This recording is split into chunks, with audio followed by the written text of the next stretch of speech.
Hello everyone, today I'm going to cook SIPO egg soup. It's very delicious and super yummy. Subscribe, likes, you have to try guys. It's very delicious with boiled egg, cream mushroom soup. So yummy. Subscribe, likes, and leave comment. Thank you for watching. And we proceed the next step.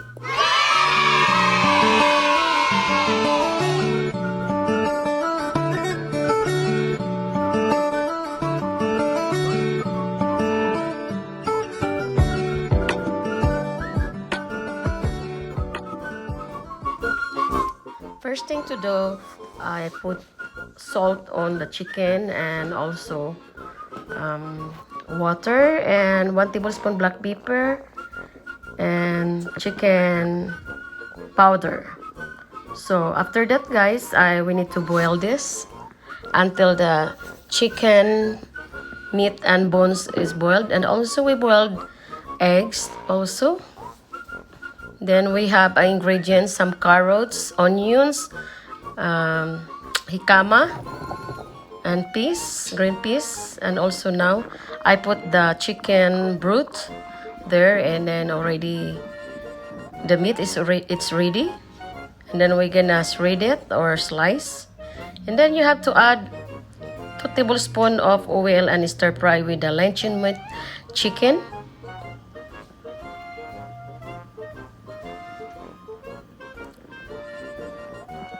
And then after that, we have to put aside in the clean plate.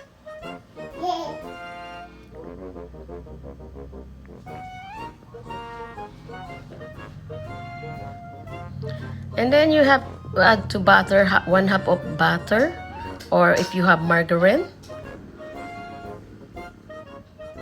So when the butter is hot, you have to add the onion. I put the onion like 1/2 onion large, chop or slice, and then also 3 cloves of sliced garlic, fresh. So when the garlic is turn light brown and also the onion, then we have to add the carrots. We have to slice small cubes of carrots because the carrot is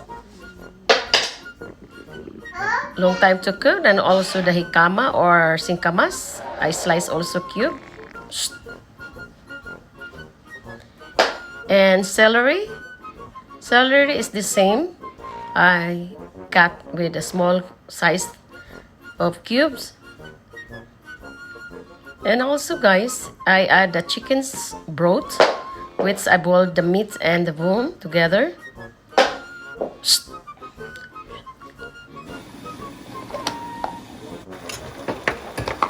So as you can see guys, I add green peas. It's very delicious. Subscribe, like and share, and also the chicken luncheon meat.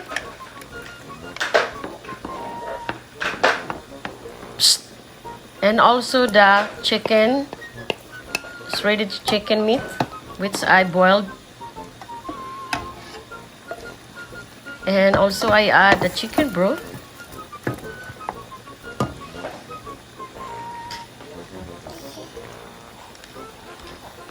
Subscribe, like, share, and don't forget to subscribe and leave comment. And also 1 tablespoon of black pepper. And then you have to simmer it until it boiling and the vegetable is cooked. And also the 1 can of cream mushroom. And then you have to stir it.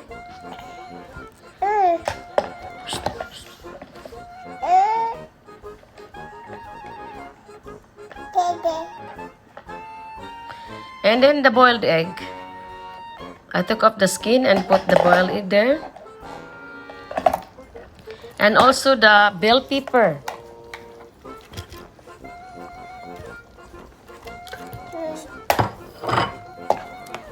And then you have to stir it.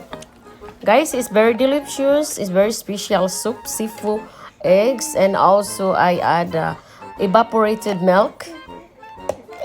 It's like 1/2 can of evaporated milk.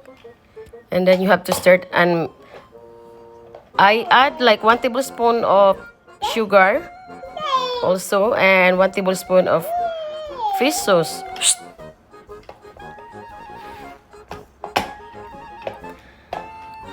And you have to simmer it, and also that is the fish sauce. 1 tablespoon of fish sauce. And also dill dry leaves I add. Dill. And then I add cream, evaporated milk. Thank you for support, guys, to all my idols, subscribers. Thank you so much, and also silent viewers. And little bit of salt, like half teaspoon of salt. And some of beef powder or stock, 1 tablespoon.